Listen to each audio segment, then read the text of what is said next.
good with the mirror weaves that are in the deck. It's like a mix between Death and Taxes and Lorne Block Constructed. Cedric Phillips would be very happy. It does have Springjack's anything. Springjack Pasture, he can sacrifice goats? Is that what that does? So, Nick, you can sacrifice goats for mana and life. So, Nick plays Chromox, Imprints, cracks a land, gets another gorgeous Guru Island. That's super pretty. And there's a Stoneforge and Mystic. So, what did Michael spend all his mana on? He seems to have 4 mana. Push on port. He has double port. Oh, he's double port in play. Okay. So he didn't actually cast anything.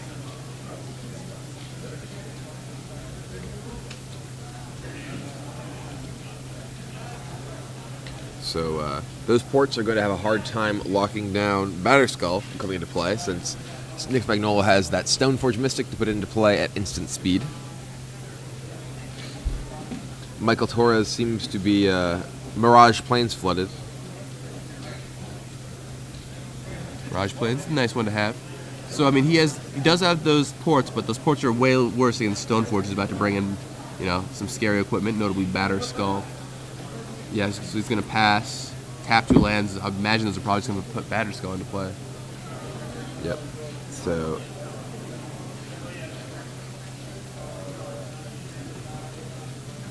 and Batterskull comes down. Nick Spagnolo with a Force of Will still in his hand for backup for that Batterskull.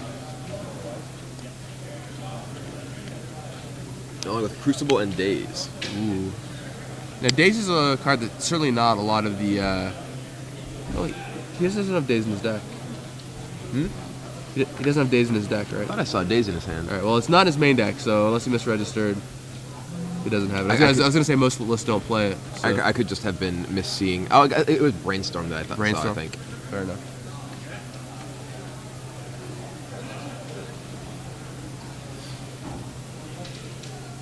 Tap 2, lean in Relic Warder.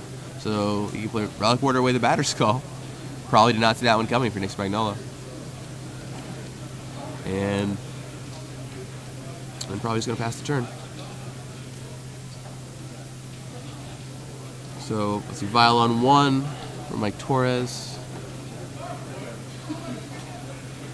And Path Swords. takes out the Relic Warder, brings back Batterskull, which will go about its battering of skulls this turn. Oh, yeah, wow, yeah. Yeah, attack for 4. Michael Torres drops to 14.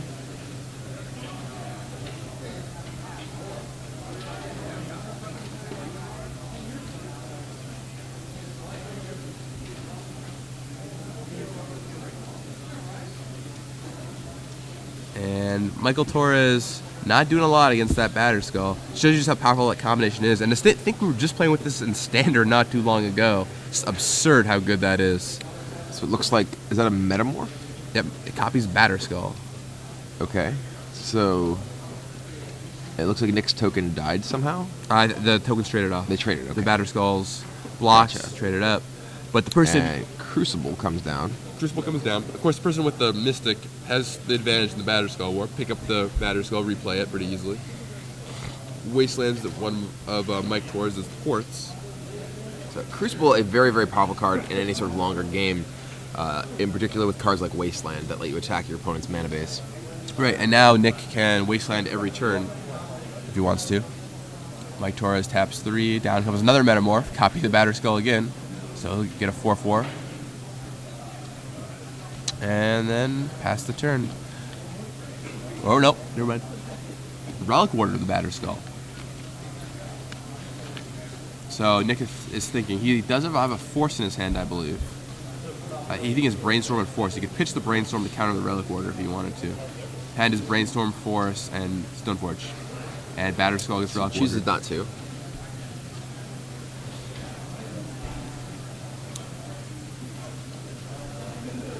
So I mean, Nick Spagnolo can just use his Stoneforge Mystic in his hand to search up another copy of Batterskull, which he can then put into play with his active Stoneforge Mystic. So no real reason to stop that Relic Warder. Yeah, seems like that's the avenue to go here. Nick, why is he playing 2 Batterskulls? Some people only playing with one, but you do want a second in case something disastrous happens. It was actually first. when Batterskull was first printed, in the dark days when Stoneforge Mystics standard, when Stoneforge Mystics were everywhere. A lot of decks, they had their one Batterskull to search for, whether in standard or in Legacy, and a lot of players, had their one Batterskull, and then some others realized, hey, I never really want to get this other equipment. I only ever want to get Batterskull. Right, exactly. I don't need this, Sword of War and Peace, or second Sword of Feast and Famine, or random junk like that. Yeah, Batterskull, the equipment is just so ridiculous. That standard format was so insanely oppressive, even far worse than fairies or anything else like it. So, very glad that was taken out. So, looks like Mike Torres is going to serve with his Batterskull, and Nick's going to drop his own Batterskull on the battlefield to block with. Gets a germ. We are now taking registration for all of our on-demand side events that includes drafts. Looks like Michael Torres may be pathing. So Mike actual Torres path. Going to cast Path to Exile on the germ token. Not even a Swords to Plowshares. Yeah, Mike Torres splitting up Path and Swords 2 and 2. Interesting. In his main deck.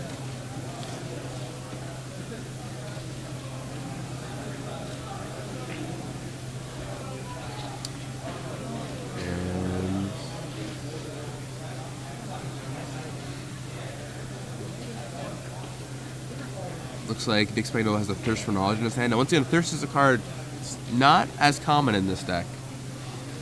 So he does have Chrome Mox in his deck, which Thirst definitely makes substantially better. The Chrome Moxes you draw later in the game can be used as fuel for the Thirst.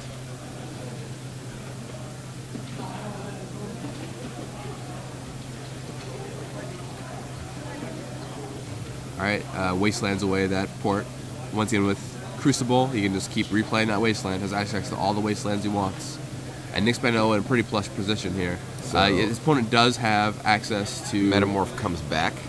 Yeah, he does have access to Metamorphing and Batterskull, but the combination of Batterskull plus Stoneforge Mystic is, as usual, going to make sure Nick Spagnolo has all the time he needs.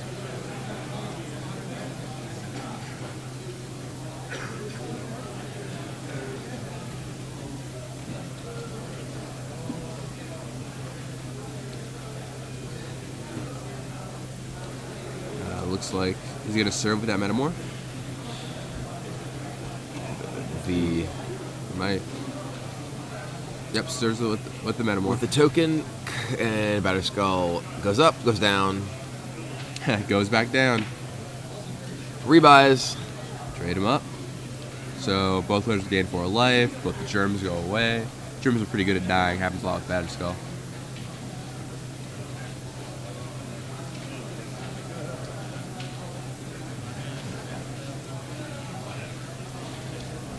So both players at relatively inflated life totals, as we have seen in Batterskull battles before. Yep, and the inflated life totals certainly favor the control player here.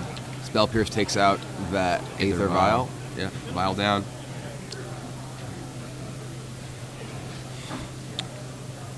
And so the board is Batterskull, Mystic, Crucible on Nick Spagnolo's side, and Lean In Relic Warrior with a Batterskull on it, and 2 Metamorphs, which are both Batterskulls for Michael Torres. And Jace. Jace haven't we seen this before? Man, yeah, I've seen all this happen far too often. I'm so glad they banned these cards in Modern, just so we wouldn't have to see this. Yeah. Whether or not it would have been good at the Pro Tours, that's something for debate, but just so we didn't have to worry about seeing this is nice. Oh, Batterskull, oh, Batterskull. Just actually write a song. There's just a good pop song out there for Patrick Chapin's next album about Batterskull and Stoneforge Mystic. So Jace comes down, bounces the Lean In Relic Warder, which frees up the Batterskull. Yep, so Batterskull number 2 back in, and with double Mystic and access to plenty of mana, he can do all kinds of stuff with those Batterskulls. So lots of battering is going to be happening. And I don't really know what Michael Torres has to get out of the situation. His Springjack Shepherds will not save him. Worth noting, as is in standard, Jace trumps infinite life combo pretty well. So even Yes, if it Michael does. Torres goes infinite at some point, No in this matter how match, much life you have, you still have limited cards in your deck Yes. that will Jace will sculpt right away.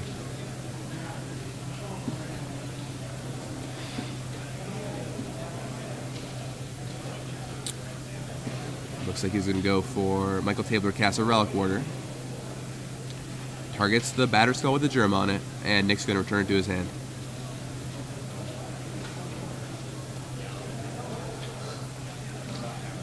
So slowly but surely, the return ability of Batterskull and the Aether Vial ability of Stoneforge Mystic grinding down the various removal effects of Michael Torres. And Mystic jump blocks the Batterskull. Still one Mystic up, though. It's kind of interesting. Nick's trying to protect his life total. Oh, he's probably attacking Jace. Never mind. Yeah, protecting the I was just like, Jace. it's protecting his life total. I'm like, no, that's clearly attacking Jace. There's no reason you'd actually block there otherwise. And Knight of Metagrain comes down for Michael Torres. And Nick replays line out of his graveyard, bounces the Batterskull with Jace, Batterskull token rather. And by Batterskull token, I really mean Phyrexian Metamorph copying Batterskull germ token. Caps 1, 2, 3, 4, 5. Equips Batterskull to Stoneforge Mystic, serves for 5. Now, and if this connects, it'll drop Michael Torres down to 27. All the way down to 27. Yeah, totally.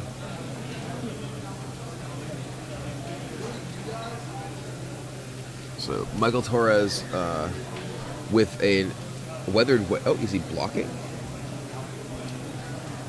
Oh, he's counting something. So Michael Torres with a weathered Wayfarer, which is a card that. Oh, did he actually just block? I think he blocked with his weathered Wayfarer. Well, he can't. I mean, he doesn't Weather Wayfarer in his deck. He Is that not a there's- Oh, there's that's Knight not of a Metagrain. Metagrain. I thought it was a weathered Wayfarer for some reason. Yeah. Okay, I guess the Knight of the Metagrain just isn't going to do anything. So All right. Down comes Lunar Relic Warder. Takes care of that Batterskull. So it's one Batterskull down. Yeah, really interesting deck by Michael Torres. Goats and taxes, but yeah, I think normally you could try and play for some kind of game where you Relic Warder and gain infinite life, but with that Jace around, it just doesn't mean anything. oh, Batterskull comes down Batterskull comes down indeed. and blocks. So it's an interesting attack from Michael Torres. It seems like he knew that Batterskull was there. I guess, he is forcing Nick Spagnolo to use his mana, but doesn't follow it up with anything. Right. So, I mean, he's probably just going to do that anyway. All right. Nick cracks fetch lands. Goes to 28. Ah, yes, Batterskull Wars.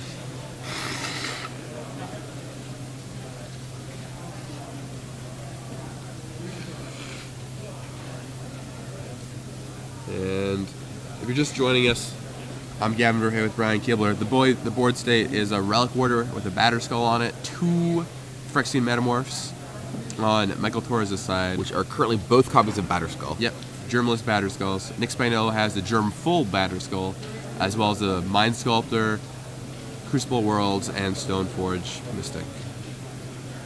Medallion Click happens in Michael Torres' upkeep, or draw step probably. And is going to target Michael, I presume. Or no, Nick targets himself.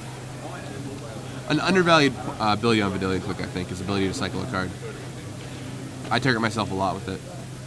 No, he does end up targeting Michael. Okay, so he's Celestial Crusader, Double Mirrorweave, Wasteland. I'm sure the jig is up now. It's like, okay, I know that something's going on here.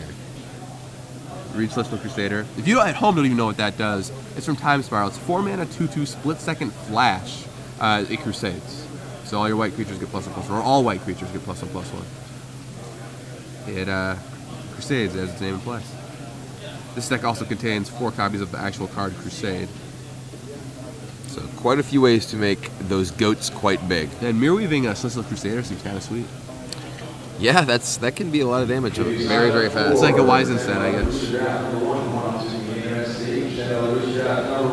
Except it also affects goats. Well, but I mean, if you I guess mirror, it if you would mirror anyway. otherwise instead. Yeah. Wait, I think Celestial Crusader is all creatures, right? So it like Is makes it? your opponents pump your creatures too. That's kind of Is interesting. that it? Pretty sure because it's Crusade. Crusade is all creatures. I'm gonna pull it up and double check. That would make some sense. Yeah, what does the goat mirror match look like? There's Crusades everywhere. Jeez. Yeah, all other white creatures. Oh, so yeah. It's crazy. Interesting. So Nick is brainstorming off that Jace. Or no, sorry, thirsting. Thirst and drew a brainstorm.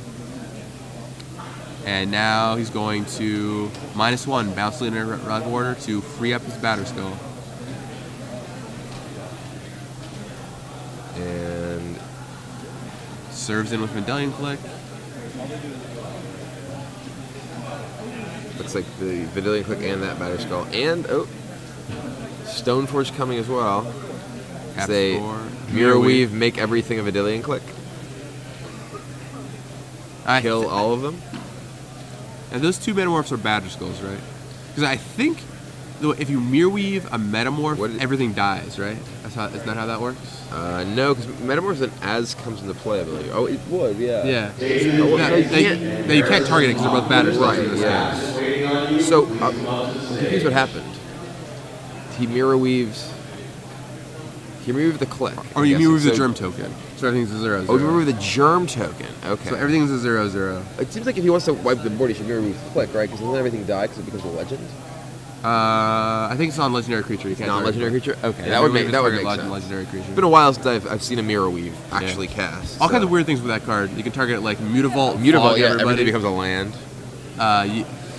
Once again, you can target Phyrexian Metamorph and everything dies. Target a germ token and everything else dies.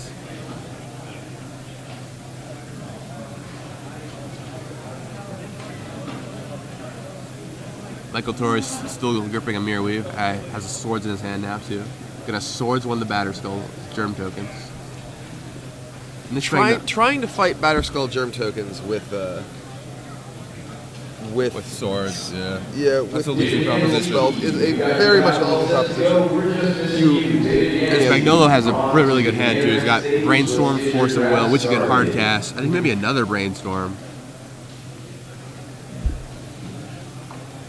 Totally loaded.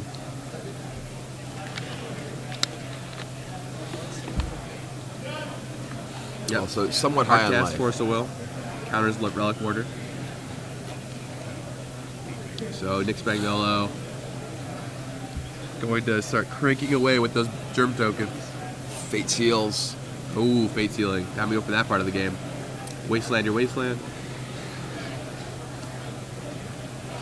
And he's, Wasteland's Tundra in response. And comes in for, what is this, 11 damage? Yep, should be 11. And that Fate Seal will make sure Michael Torres doesn't find anything more to do.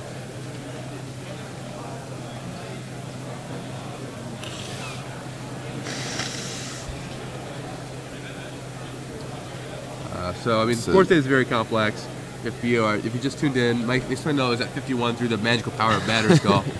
And he's got a Germ token with Batter Skull on it, a Batter Skull on a Vidillion Click, a Jace, a Crucible, facing two Metamorphs that are both Batter Skulls with no Germ tokens. And I think this game is probably over. Nick is chasing to Fate Seal Mike Torres. Just one of the worst feelings in Magic is when you get Jace and then leave it on the top. It sucks. The Fate Seal on Jace is definitely one of the more demoralizing things. Yeah. It's like, you can keep it. It's just so unfun. Oh, no. Celestial Crusader comes down. I really hope there's nothing playable like that ability ever again. It's just so much, or at least not on that level.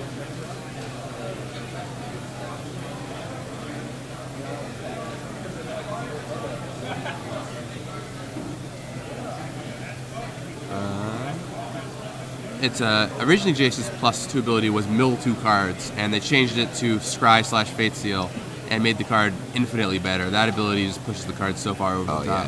Yeah, that's one of the more important card effects.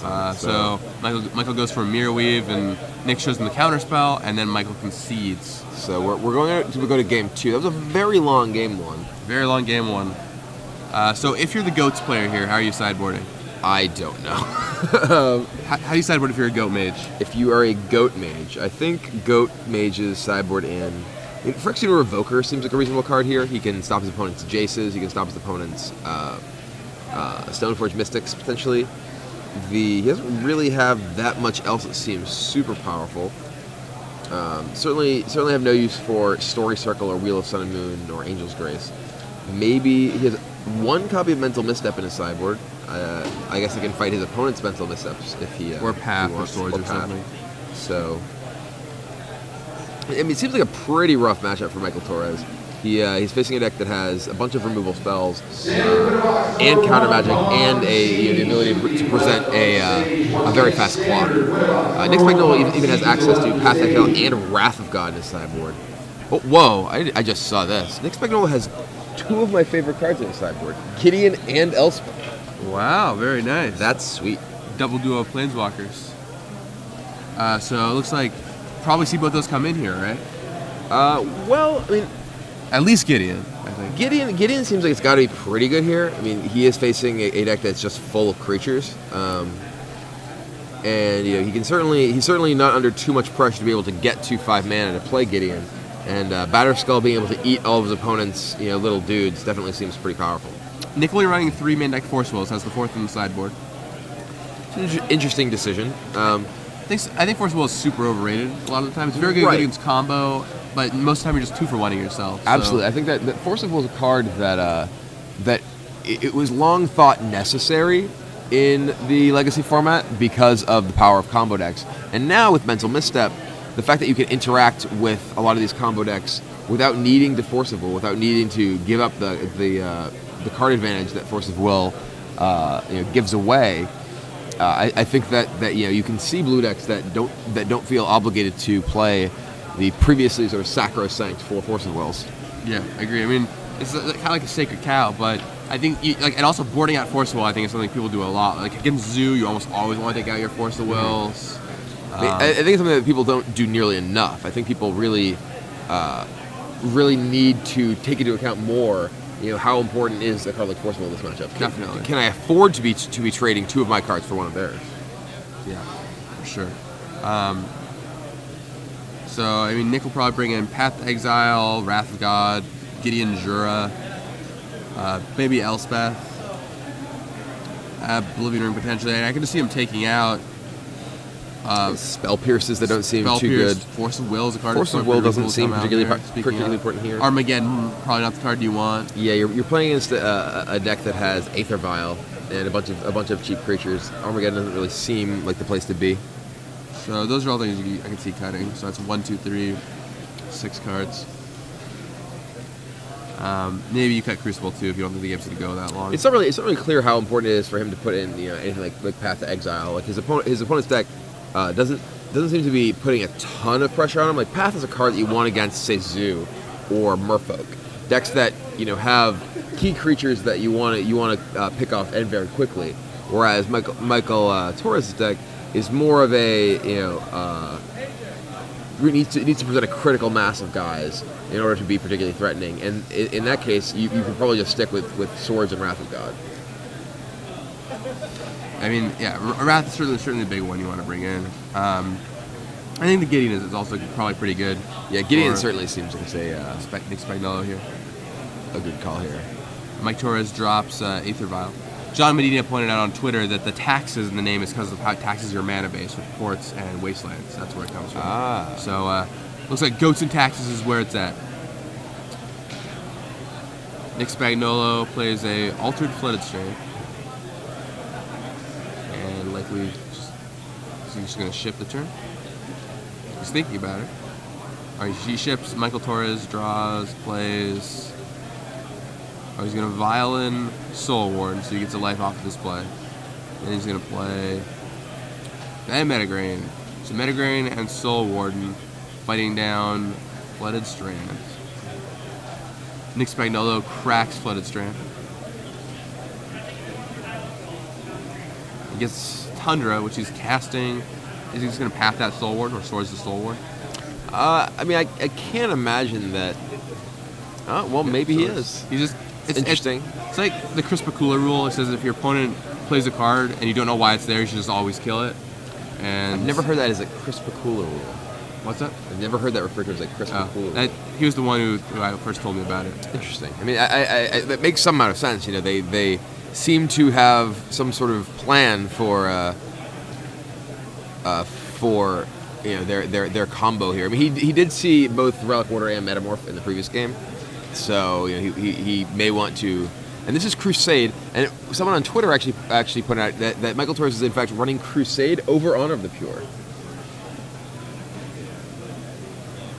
So Honor of the Pure, the updated version of Crusade that only affects your own creatures, but Crusade is apparently Michael Torres is in fact just on a Crusade here. He has Celestial Crusader, he has his Crusades. Let's play nice with others. It's the GOAT Crusade deck, and this is a Leonin Arbiter. Okay, that'll cut down on any shuffling Mike Torres is going to do, but I don't think anything is in his deck shuffle, so it only hurts Nick. And Nick has tons of shuffling. He's got Flooded Strands. He has a bunch of fetch lands. Flooded Strands, Misty Rainforest, Scalding Tarn. A couple shuffling cards. Stoneforge Mystic, of course. Yeah, I was looking over Michael's deck list to see if there's a reason why Crusade is better than Honor of the Pure, and I can't really find one. Maybe he likes the art better. I mean, it's very unlikely to matter a lot of the time. If your opponent has Stoneforge Mystic, I guess I can fight with your guys, which could be in the GOAT mirror. Your opponent's goats get bigger. You gotta be careful. Cast Swords on Leonin Arbiter, and Torres is going to Violin. Flicker Wisp. Nice. Flicker Wisps out the Arbiter, meaning that it lives to see another day. Nick Spagnolo will, while the Arbiter is gone, he's going to crack that Flooded Strands. Oh, from Jeffrey K on Twitter, Crusade makes one more GOAT than Honor of the Pure. That's true, because it's got 2 white symbols for chroma. Wow. That is true. That is true. Actually very relevant. So. Booster draft number 2, $10 booster draft number 2, come on and see Byron right over here to the left. And Arbiter comes back. Michael Torres with quite the board position here. Flicker Wisp, Arbiter, Meadowgrain, Vial, and Crusade. Those are some pretty big creatures. Nick Spagnolo needs to find some answers.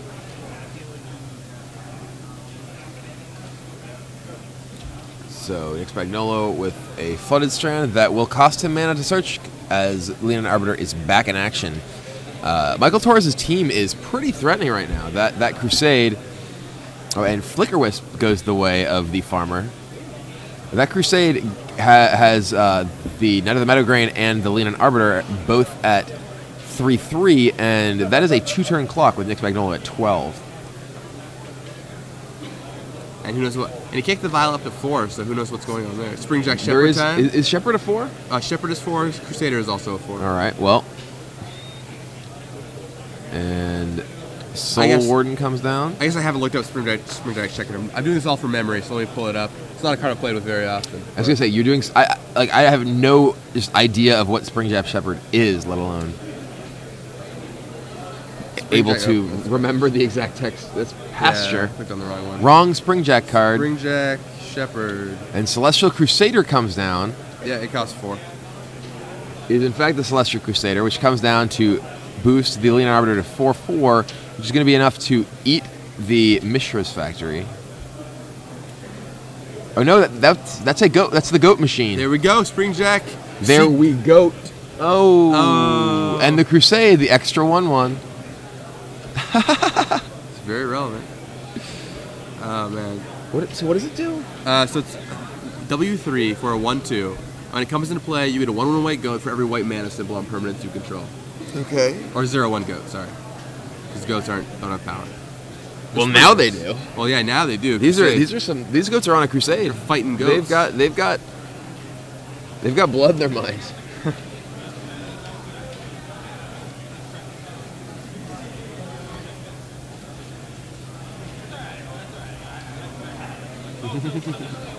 There are many, many goats in play. I can't quite tell how many, but there are in fact too many for Nick Spagnolo, unless he's actually able to cast Wrath of God next turn.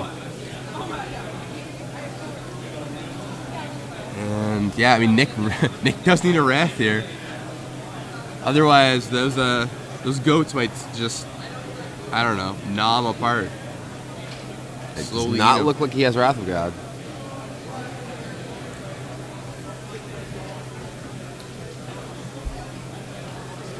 Let's see. So And Nick is dead. The Nick- army of goats takes him down. Nick got. Let's see. Michael got Nick's goat. Would that be appropriate, or did Nick get Michael's goat? Nick get gotten by goats. I don't know. I don't know exactly how the saying works, but I know that goats ate him. Actually, I believe Nick goaten by goats. Nick was like a tin can right there. He got chewed up and spit So right good. out by the army of goats. That's and you look at Nick Spagnolo. That is the face of a man who just what lost just the happened goats. to me? What just happened to me? That's insane. We just got. I mean, how many times do you think someone in a competitive legacy event has viled in Springjack Shepherd? How many times do you think this happens? This might actually be the first. It's the first I've ever seen. It's the first I've ever seen that card played ever. It's possibly played this in the previous event, I guess. It's possible. Is this? Wow, this is awesome. This is Goats and Taxes in action. Nick Spagnolo changing up his sideboarding. Shaking his head. He's like, what? So many goats. That is awesome. The Dudes Again on Twitter points out, are Brian and Gavin men who stare at goats? I don't feel like my mental powers can kill any of these goats. I don't want to kill these goats. These goats are pretty awesome. I mean, yeah, I want to see these goats in action, actually. I think, man, when you take that vial up to 4, you know something bad is going to happen.